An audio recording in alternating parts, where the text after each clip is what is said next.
All right, this is Chris with 97.1 The Eagle. I'm here with former WWE superstar Edge, who will be at the 53rd Annual Autorama this weekend at Dallas Market Hall. So, Edge, tell us what you'll be doing out there.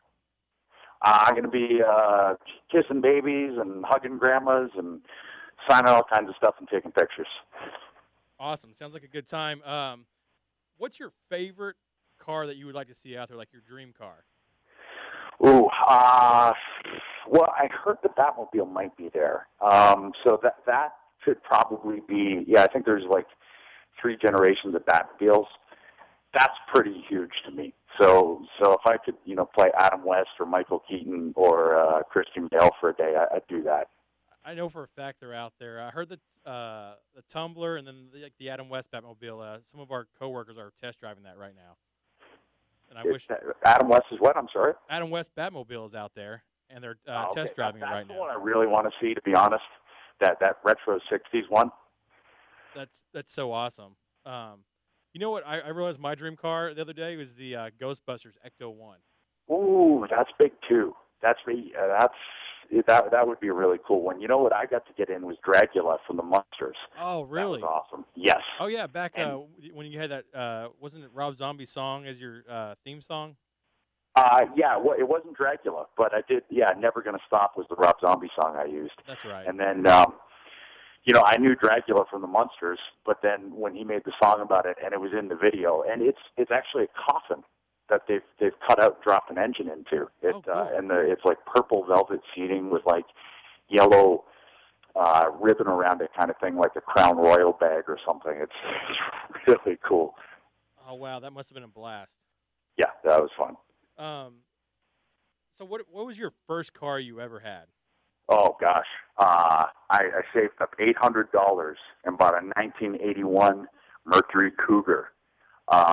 Where the interior upholstery I had to tack so that it would stay up because it was hanging. It was like that cloth, old felt cloth. That was my first car. Second car was a 1987 Volkswagen Jetta diesel. I had to plug it in. Growing up in Canada, I had to plug it in every night because it had a block heater. And then what did I have after that? Then from there, just whatever I could get my hands on, kind of thing, whatever I could afford. And then eventually I got what was my dream car. I got a '69 Camaro. So wow. That was black with silver stripes. I still got that. That's my baby. So do you have like a fleet of cars or something you could put into a custom car show? No, I'm not one of those guys. I'm definitely not one of those guys. I go simple with everything else. I drive a Jeep, but the one thing that I kind of, let myself have, one little luxury, was that '69 Camaro. Oh, nice. Let me ask you this. When you were on the road in the WWE, did you ever splurge on something fancy, like a Corvette or something, or was it always like a town car or minivan type thing? No, I never really did. For me, it was just get to A to B. I was, as long as it had Sirius was my main concern, so that I could, or it had the auxiliary so I could put my iPod in there. That was the main thing to me. I didn't really care what it was. It could have been a station wagon with wood paneling. I probably would have preferred that, actually. Yeah, plenty of room, leg room for everybody. Yeah. And look like Chevy Chase.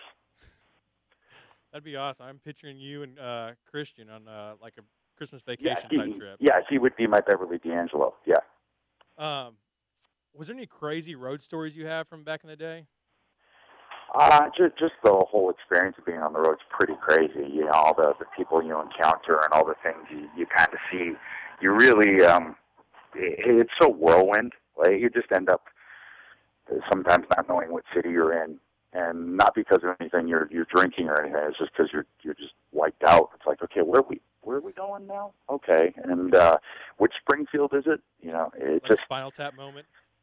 Yeah. It's happened before too, where you think you're going out, where the entrance is, and you're at the other end of the arena, and your music's playing. You're like, damn, where am I going?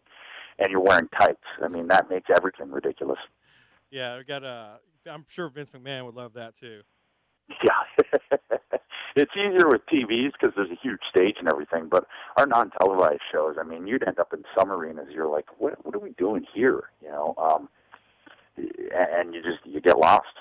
So nothing too crazy. I was always one of those guys. I just wanted to go back, read, have my 1 or 2 hours before I fell asleep to myself. And then, I couldn't do the all-night thing because I'd just be wrecked for days if I did that. So you're kind of the opposite of Ric Flair? Pretty much the complete opposite, yes. Yeah, I've heard that guy live quite the life.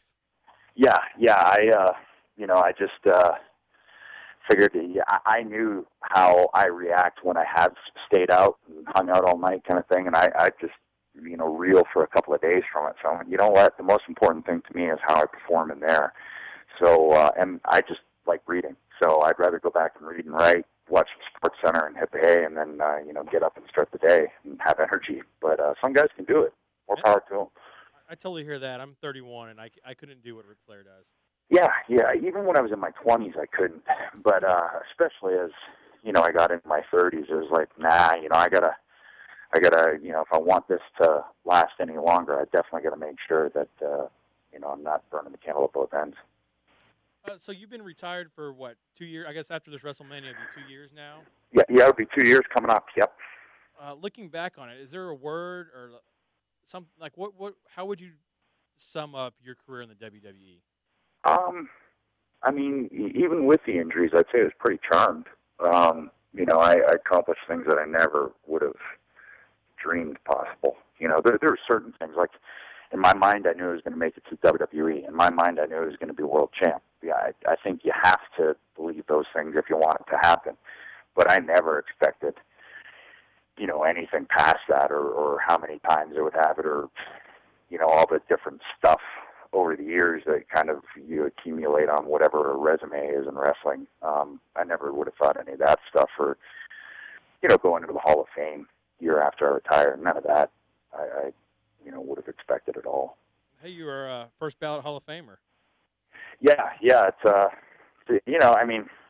you take it with a grain of salt, because, Bruno Sammartino's just going in this year, so it's like, it's not exactly, I don't think, any kind of tried and true method as to first ballot, second ballot, anything like that in my eyes, but it was still one of those deals.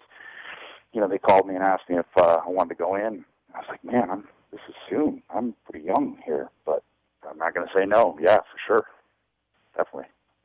So what was the highlight of your career? Gosh. Once again, luckily, I can't narrow it down to just one. I really can't. Had so many cool things happen that, whether it's winning the tag team titles with my best friend for now, 28 years, and that's what we dreamed of growing up, and we do it at WrestleMania. And, teaming with Hulk Hogan, who was the guy who turned me on to wrestling, and then winning the tag team belts with him, winning the Intercontinental title in the Sky Dome in my hometown. WrestleMania in Toronto, 12 years after I was sitting in the crowd. The main event against The Undertaker at WrestleMania. I'm lucky in that I could look at 15 different things and go, any one of them could be. Yeah, I was doing some prep work for this interview, and I was just thinking back to all of the big matches like you just named, Undertaker and you at WrestleMania, great match. I saw you at WrestleMania 17. It was you and Christian versus the Hardy Boys, I believe, Houston Astrodome. Yeah, at the Astrodome. Yeah, such a great match. One of the best matches I've seen live in person. Yeah, they, and they stand out too. All of that stuff. That's why it's, I can kind of also separate the career into two. The tag team part of my career, and then the singles part of my career, and there's highlights from both. And they're both special to me. So it's just so hard to narrow it down to one, which is an awesome problem to have. Speaking of your tag team career, is there any chance we'll see Edge and Christian versus the Dos Conquistadors anytime? Well, maybe a handicap match with Christian against the Conquistadors with me at ringside, because they won't even let me in the ring anymore. But I could stand there on the outside like Captain Lou and yell and scream from ringside while he takes on Uno and Dos. But they were pretty good, those guys. So I don't know. Yeah, they were great. They reminded me of some people. I can't tell you who they were, though. Yeah, me neither. There's a lot of reminiscent of a lot of guys. But yeah, they were a good team, those guys. So you grew up in Canada. and you trained at the Hart Dungeon, correct? No, actually, I was trained in Toronto by Sweet Daddy Seek and Ron Hutchison. Everybody assumes if you're from Canada that everybody came through the Hart Dungeon, but that was way out west. You know, I was an East Coast kid, so I trained there, and then eventually I made my way out to Bret's house, but not the dungeon. You know, we hung out with Stu a little bit, but we never got down and got in the dungeon or anything like that. We did some training with Bret because he had a ring set up he had an indoor pool and he had a ring set up on one end of it, a WWE ring. Oh, that's cool. So went out there and trained with him a little bit, but I'd already been wrestling 5 years, you know, at that point. And then it was Bret who kind of, you know, he said to WWE, he's like, hey, there's this kid up in Toronto. You might want to take a look at him. And he cracked the door open for me. Oh, that's great. So you knew Bret before you were in the WWE then? I'm sorry? You knew Bret before you were in the WWE? Yeah. I actually, I had started training when I was 17, and there was this Canadian talk show. It was called the Deanie Petty Show, and it was, I don't know, for lack of a better term, it was kind of like what Oprah was to Canada. And I heard Bret was going to be on the show. He was WWF champ at that point. So I thought, I'm going to go sit in that crowd and ask a question. I know they go to the audience for questions. So I went, sat in the crowd. It's on TV. I don't know where you can't seem to find it on YouTube because I've looked. But I asked him a question. I was like, what do I do? As simple as that. How do I make it? And, you know, he said, oh, gosh, you just got to get experience. You know, the same thing and the same feeling that I'm sure I felt years later when people would ask me, you're so far removed from breaking into the business, you don't really know the steps anymore because they change. But he came up to me afterward. I had just come out of the bathroom, and he came walking up this back hall and said, hey, you know, I'm sorry I couldn't help you more. Just keep plugging away. And then, you know, fast forward about 5 years later, and I'm at his house. And he was like, oh, yeah, I remember that. You know, so we kind of, throughout my career, we intertwined. Wow, that's so crazy. Best Canadian wrestler, Lance Storm or Chris Jericho? What was it again? Who is the best? Yeah, who's better, Lance Storm or Chris Jericho? It's tough, you know. Athletically, no doubt Lance. Lance can do things that 95% of the people in the world can't do.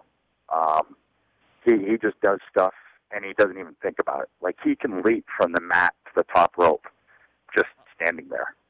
Wow. That's a vertical of, like, Michael Jordan proportions. Like, that's ridiculous. And he's you know, 5'10", 220 pounds.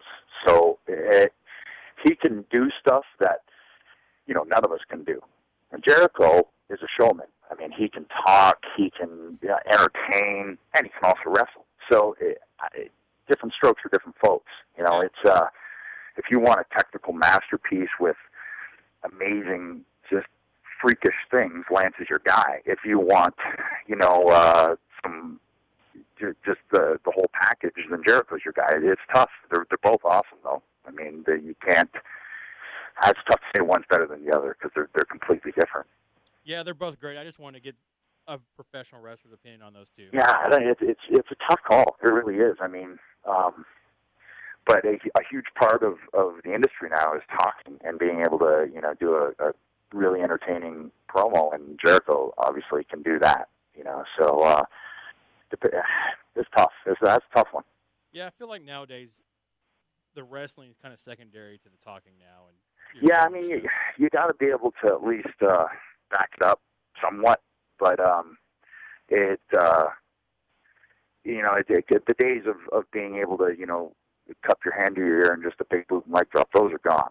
So you got to be able to do more than that. You got to be able to at least get in there and have, you know, be able to do a 20-minute match, but you also have to be able to do a 10-minute promo beforehand.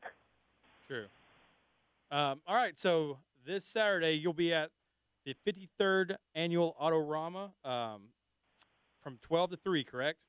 Yes, that's the time. And then I think right after that I got fly up to Milwaukee. So. Oh, wow. Yep. All right, so 53rd Annual Autorama this Saturday, February 16th at the Dallas Market Hall. Meet Edge from 12 to 3. He'll be signing autographs and kissing babies like he said. Yep, all kinds of babies.